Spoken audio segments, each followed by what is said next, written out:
Labą dieną, aš Arminas Jasikonis. Atsakysiu į jūsų užduotus klausimus.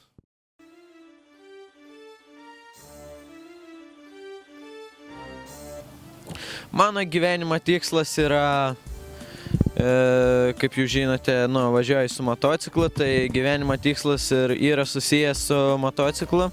Tai važiuoti pasaulio čempionate, topuose, top 10, top 5 ir galbūt Amerikos čempionate irgi visai būtų gerai.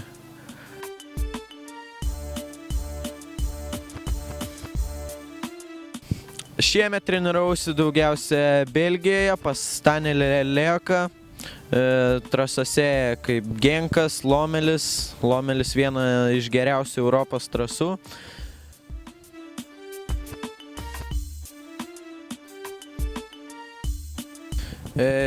Šiemet Route 77 Energy Honda komanda skyrė, manau, gal ir ne per daugiausiai laiką, bet skyrė kažkiek tai.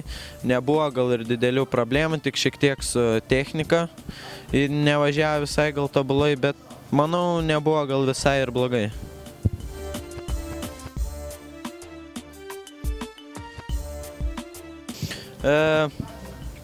Kodėl aš perėjau iš 1.25 į 2.50 šiais metais? Dėl to, kad esu jau ganėtinai aukštas ir sveriu tikrai nemažai. Tai manau 1.25 būtų sunkiai mane vežęs, tad dėl to ir perėjau į 2.50.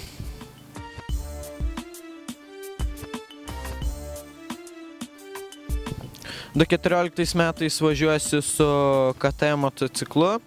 Turiu pasiūlymą iš KTM komandos, kurio dar pavadinimą negaliu atskleisti. Ir manau, važiuosiu Olandijos čempionate, Vokietijos čempionate ADAC ir turbūt Belgijos. Ir planai yra tokie, kad ADAC čempionate suvažiuoti top 5 youngster klasėje. O Olandijos čempionate, manau, top 10, o Belgijos čempionate dar net nežinau iš tikrųjų, ar važiuosim, tai nežinau ir planų.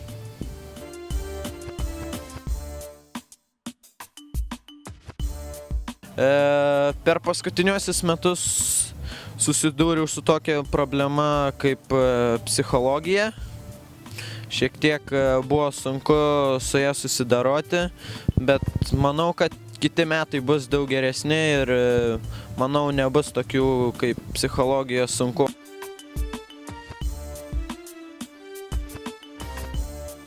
Prieš 3 metus 8.5 klasėje buvau 3, tai buvo labai geras rezultatas, o dėl ko per pastaruosius metus surinku vos tiek mažai taškų, tai dėl to, kad 2.50 klasėje važiuoja žmonės iki 26-27 metų, ten netgi nėra limito ir tiesiog tai mano pirmi metai šitoje klasėje, šiek tiek esu silpnokas fiziškai, su ištverme, bet manau, kitie metai bus kur kas geresni.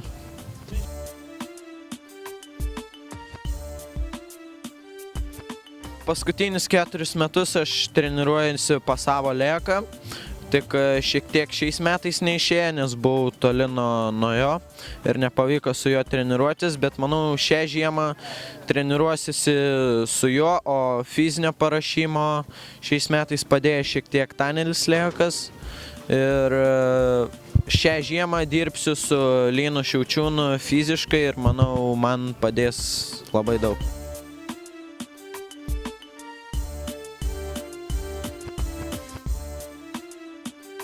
Daug kas labai skundžiasi paskutiniu metu apie federaciją. Nesakyčiau, kad taip yra labai blogai. Tiesiog šiek tiek reiktų pasistengti su sportininkais rimtais, kurie sportuoja rimtai. Bet aišku, aš nežinau, ten ne mano reikalai ir čia ne mano biznis.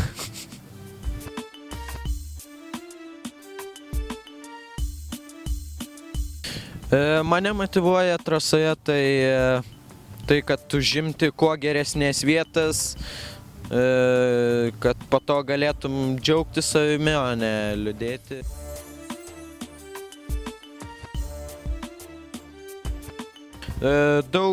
Daug klausimų žmonėms iškyla apie mūsų Lietuvos trasas ir trasas nėra tokios blogas Lietuvoje, jos yra ganėtinai geras, kaip Pakruojo trasa, tai yra labai techniška trasa, viena iš geriausių dar Anykščių trasa, kuri yra mano namų trasa, dar gera yra Plungės trasa,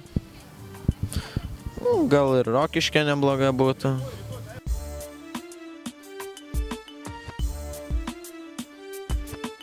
Šiais metais daugiau važiavau Latvijoje negu Lietuvoje, todėl kad Latvijoje gavau tokį pasiūlymą važiuoti už komandą tokią kaip Sumata, kuri man tiesiog apmokėjo keliones ir man buvo daug apsmakiau važiuoti tenais ir konkurencija tikrai didesnė negu Lietuvoje.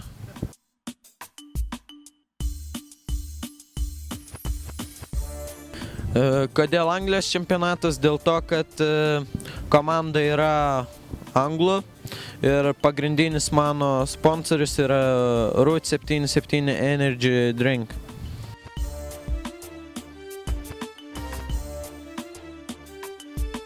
N111 RC tinklapis yra labai geras, man jis labai patinka, tiek ir man padeda. Ypač Simonas su savo gražiom foto ir Šeduikių šeimynėlė su savo gerom naujienom.